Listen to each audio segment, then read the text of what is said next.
Anderson, and I am the director of the Performing Arts Center for Heard County. GPAC was sort of an acronym used for the construction process for this facility because it has a performing arts center and a gymnasium as part of the overall campus. And so they would call it GPAC for slang, and it just sort of stuck, and everybody kept referring to it as GPAC. So when people would say the Performing Arts Center, they would kind of look at you like, what are you talking about? Or if you said gym, they didn't know if you were talking about the old gym. So they just started continuing to call it GPAC, so we decided to stick with that. And so we branded that over the summer and decided to stick with it. And it is both. It is an athletic facility, a state-of-the-art athletic facility with a gym, rollout goals. It's got a concession stand that's built in. It's got multiple locker rooms, multiple coaches' offices. It's an enormous athletic facility, but at the same time, it does have a performing arts center. So for our music, our fine arts departments, and so it sort of fills the need for a lot of things. Originally, when they were deciding to construct this facility, that was the debate, and they knew we needed a new gym. That gym is getting expensive. The old gym is getting expensive to constantly refurbish. I mean, it's more than 50 years old, and at the same time, we don't have a stage at the high school. They've got one at the middle school, but there's not a stage here, even in the cafeteria or the old gym. There's not a stage. So we knew we needed a performing arts center. So they decided to go state of the art and spend the money to do it right, hoping that in the long run it'll save money, simply because we'll be maintaining it as well as possible, and hopefully for generations this is a centerpiece of our community. Hey, I'm Johnny Hurd, and I am the band director. Are you finally excited to have Performing Arts Center? I am very excited to have a dedicated performance space. Not having to perform in the cafeteria or the gym is very exciting. We'll have a parent meeting in there. It'll be nice to get to show all of the family members the new facility. We'll also have some rehearsals, as well as our spring concert and our awards banquet in there. All right. Now, so we've got this concert series that, like a part of it has already passed with the John Langston concert. Now, and we've got some concerts next. Why are we doing that? Okay. Yeah, that's a good question. And so we, obviously the 99% of the usage for this facility is for the students, and not just the high school students, high school, middle school, and our elementary schools. As a matter of fact, tonight we have a Heard County elementary school pre-K performance that's going to be on stage. You know, we've already had Spanish Honor Society, a sports banquet. We've been planning for FFA. We've got high school chorus concert coming up. We've got a number of different activities that are all school related. But I think the central theme was it's a student first facility. However, to maximize its value to the community, they wanted to start a public concert series, and in sort of remembrance of the Franklin Music Park that existed here in for about a decade in the late 70s and to the mid 80s over there on Pea Ridge. And it was a big deal at the time. They had first rate entertainment, everybody from Johnny Cash and the Oak Ridge Boys to Alabama and George Strait, huge names at the time, and some still huge names. And they wanted to kind of bring that back to the community, a draw to provide entertainment for our community and the West Georgia area.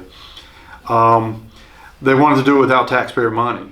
And so we went to corporate sponsors, and we raised enough money through sponsorships to have the series. And we pay for everything for the concerts out of ticket sales and for the sponsorships. So no taxpayer dollars go into, putting on the John Langston concert or the next concert we have with the Eagle Maniacs. That all comes out of the ticket sales and out of the sponsorship. So, and that was something they tasked me with doing from the beginning when they put me into this position last year. And it's been rewarding. I think it's just that first concert to see a sold out concert where our community could come together and enjoy the show, and people from the West Georgia area see Franklin as a destination, a place to come, and then afterwards hopefully eat at our eat at our restaurants and bring in some business that way, and then so that's what we've done, and we've got some shows lined up all the way through next fall. We won't be running shows over the summer, but we've got some activities for the community that we're going to be doing over the summer as well. So the object is to make it a real center of the community, to maximize its value, and get the most for our citizens and our taxpayers.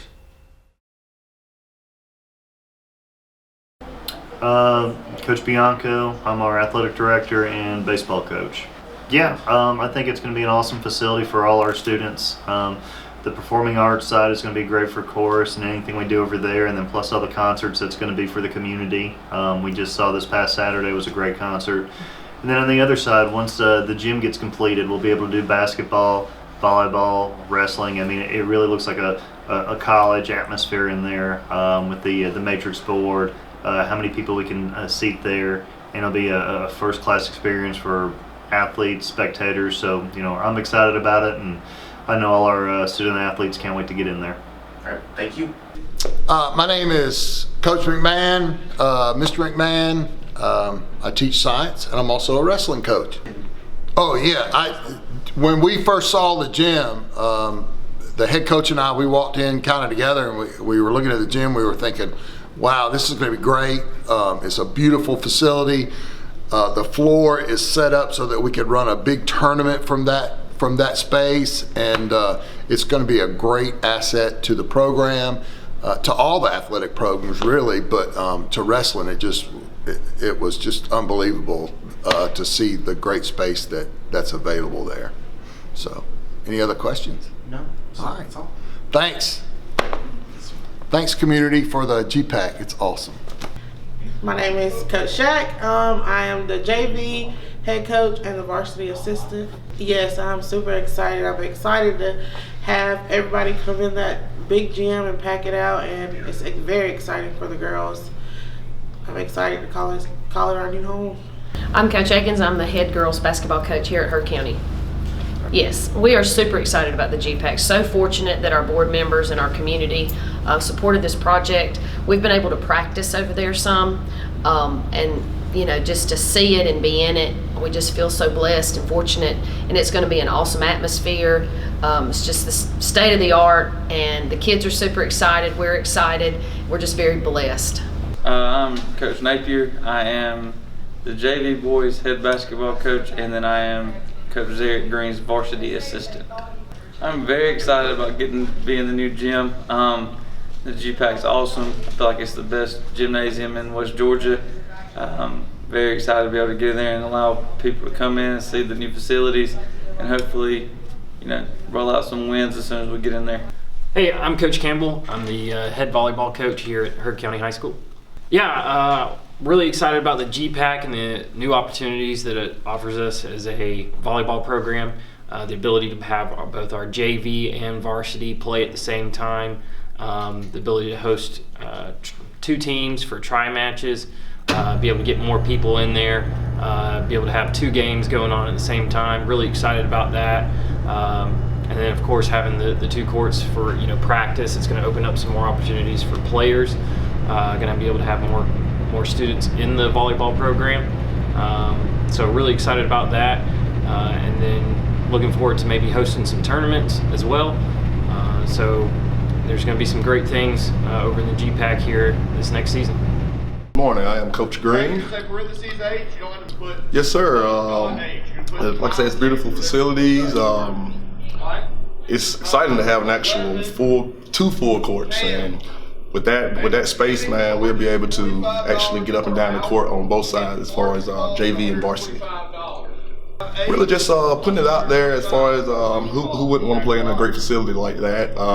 We will also be able to host more events as far as tournaments. Like, for instance, we had a tournament this past Christmas, and the other gym is nice, but it's kind of small, compact. We'll be able to offer more space, as well as hopefully we can get multiple games going through the AAU circuit. Well, obviously we got a lot of school activities that are lined up. We got a chorus concert coming up, a high school chorus concert that we've been working with. That's coming up on February 17th. We've got, and we'll have a lot of rehearsal for that group during the next couple of weeks as they prepare for it. So I hope everybody in the community comes out for that. We've got the Eagle Maniacs coming. That's a public concert. And so we're definitely excited by that. It's close to selling out, and we think it will by the time we get to the day of the show. And then of course we got big time comedian Jeff Allen coming. I'm super excited about that. He's coming down, and we haven't told people, but we've got an opening act coming out of North Carolina, a comedian named John Belts, who's pretty well known. He'll actually be the opening act on our comedy night, which is March 12th. Again, number of school activities. We've got 70 days full of activities between here and the end of the school year for either the teachers or so we get some professional learning. We've got a number of concerts. We've got the elementary schools are all getting together and doing the play Annie, the musical Annie, which will be a big deal here. They'll do a couple of performances of that play here. We're looking toward that. We've got some stay-at-home field trip opportunities. We've got a puppet show coming here for the elementary kids to go to. It's a full slate, and I can tell you in April and May, it's really 6 days a week. There's something scheduled here, and it's going to remain busy, and that's our hope. We want to use it, for what it was intended, which is to honor our students, to provide them with a wonderful state-of-the-art place to perform either athletics or the fine arts, and I think it's accomplishing that already, and I think it's going to just get better. All right, and so you're behind the scenes people, like the people that would be saying doing the grunt work, the brute work, moving all the stuff. Right. So we've got obviously there's myself and Mr. Free. We are a very small operation. As big as this facility is, it's just the only two employees are myself full time and Mr. Free, who is here part time as our sound engineer. But our IT staff here, led by Mike Robbins, they're here all the time because there's so much technology in this building, and there's a lot of quote unpacking to do where we have to not just make sure everything works, but we have to learn how to operate some very high tech equipment, and so there's a lot of training going on. But we also have some student helpers, and they are incredible people. We have Luke Mitchell, the director of this, right, and Allison Duncan. She's wonderful too. We've got Beth Moreland. We've got this very unusual girl named Ashley Zaretic. And we've got, of course, Simone Acosta, and they're incredible kids. I hate to say kids because they're really adults. They work like adults. They take initiative and they go out and do all the things we need. They're expensive to take care of because we have to feed them Chick-fil-A once a week, and that doesn't come out of the GPAC budget. Unfortunately, it comes out of my pocket, and so my wife yells at me a lot because she thinks I'm ordering $100 of Chick-fil-A for myself, I guess. But the truth is, we couldn't operate without them, without all the help that we have here. It's a huge operation, and we need everybody that we can get our hands on to help. Yeah, it is. It is for the community. I mean, that's got to be our underlying vision that we have to try to hold true to. That this is not a facility for any one person or any one group. It's a facility for Heard County, for the students of Heard County first and foremost, but for the county and the citizens here who help pay for it. And we try to stay true to that vision. We try to be a minimal cost, but maximum effect, the way government should be run, with zero to little waste. And everything that we do, we think through and we plan and make sure that we are being good stewards of this beautiful facility. All right, then I think that's a wrap. Okay. Thank you. Thank you.